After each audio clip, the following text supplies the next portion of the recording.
आज राजा राजेश्वर प्रभु यीशु का पर्व है, क्राइस्ट द किंग का पर्व है।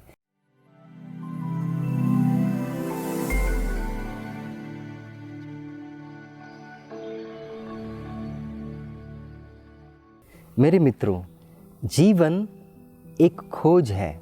इस दुनिया में हर एक इंसान किसी न किसी चीज़ के पीछे पड़ा हुआ है, किसी न किसी चीज़ की खोज कर ही रहा है। जो शादीशुदा हैं वो पारिवारिक शांति की खोज करते हैं, और जो कुंवारे हैं वो अपने लिए जीवन साथी की खोज करते हैं। जो बेरोज़गार हैं वो नौकरी की खोज करते हैं, और जिनके पास नौकरी है वो बेहतर तनख्वाह की खोज करते हैं, तरक्की की खोज करते हैं। जिसके जीवन में स्वास्थ्य नहीं है वो स्वास्थ्य लाभ की खोज करते हैं। इसी प्रकार हर कोई किसी न किसी चीज़ के पीछे पड़ा ही रहता है, खोज कर ही रहा है, और इसीलिए हम कहते हैं जीवन एक खोज है। आज राजा राजेश्वर प्रभु यीशु का पर्व है, क्राइस्ट द किंग का पर्व है। मेरे मित्रों, यह जो पर्व है हमें इसी खोज को अर्थपूर्ण बनाने का निमंत्रण दे रहा है। इस खोज को हम मीनिंगफुल कैसे बनाएं, यह बात एक छोटे से वचन में छिपी हुई है जो मैं आपके साथ बांटना चाहता हूं। और वो वचन है मत्ती का सुसमाचार अध्याय 6 पद संख्या 33। ध्यान से सुने। आप जानते हैं इस वचन को। प्रभु कह रहे हैं, तुम सबसे पहले ईश्वर के राज्य और उसकी धार्मिकता की खोज में लगे रहो। तुम सबसे पहले ईश्वर के राज्य और उसकी धार्मिकता की खोज में लगे रहो, और ये सभी चीज़ें तुम्हें यूं ही मिल जाएगी, यूं ही मिल जाएगी। मेरे मित्रों, यह ज़रूरी है कि हम सभी खोज को छोड़कर इस खोज के पीछे लगे रहें, ईश्वर के राज्य की खोज के पीछे लगे रहें। लेकिन ईश्वर के राज्य को पाने के लिए हमें 3 चीज़ों का करना बेहद ज़रूरी है जो इस वचन में छिपा हुआ है। सबसे पहला काम, ईश्वर के राज्य को पाने के लिए आपको उसके पहले राजा को खोजना होगा। ईश्वर के राज्य के राजा को खोजना होगा।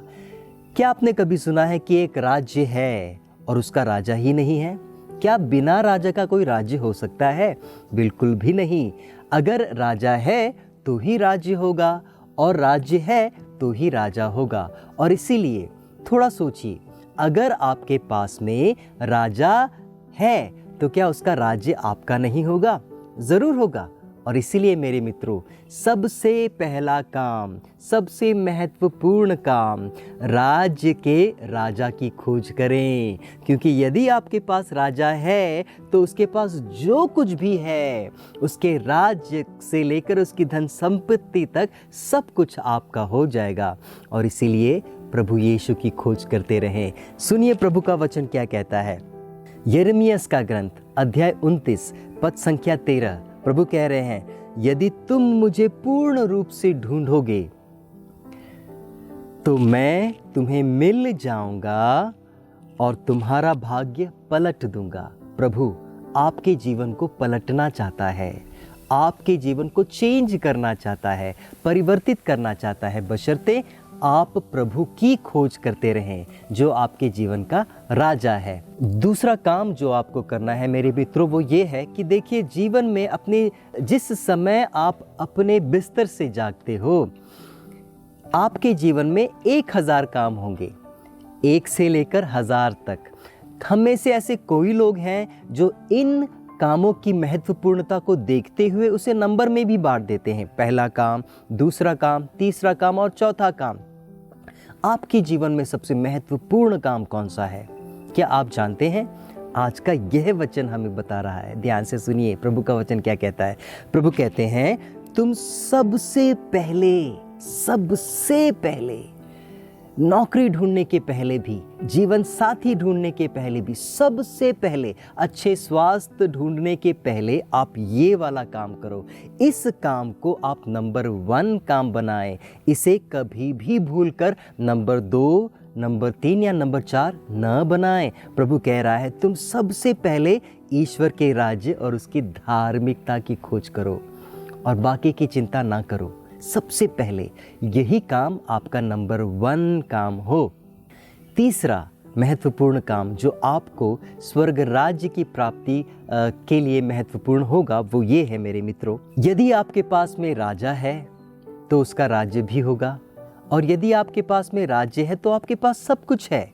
लेकिन अब प्रश्न ये है कि मैं अपने राजा को प्रसन्न कैसे करूं? क्योंकि जब तक मेरा राजा मुझसे प्रसन्न नहीं होगा, वो मुझे अपनी आशीष नहीं देगा, वो मुझे इनाम नहीं देगा। तो मेरा कर्तव्य है कि मैं अपने जीवन में अपने राजा को हमेशा खुश रखूं, हमेशा के लिए खुश रखूं। और उसके लिए मुझे एक काम करना होगा जो हमें बताता है कुरिन्थियों का पहला पत्र अध्याय 10 पद संख्या 31। प्रभु का वचन कहता है, ध्यान से सुने, आप लोग चाहे खाएं या पिएं, जो कुछ भी करें सब ईश्वर की महिमा के लिए करें। मेरे मित्रों, खाना पीना, कपड़े धोना, कुछ भी करना इतना साधारण काम है, लेकिन प्रभु का वचन कहता है कि ये साधारण काम होने के बावजूद भी इन साधारण काम को आपको अपने लिए नहीं, अपनी महिमा के लिए नहीं, अपने राजा की महिमा के लिए करें। तब जाके आपका राजा आपसे प्रसन्न होगा और आपको आपके जीवन को का काया पलट कर देगा, आपके जीवन को पूर्ण तरह पलट देगा। मेरे मित्रों, आप सबों को खुश पर्व ख्रिस्त राजा आपको भरपूर आशीष दे और वो आपके जीवन का राजा बना रहे।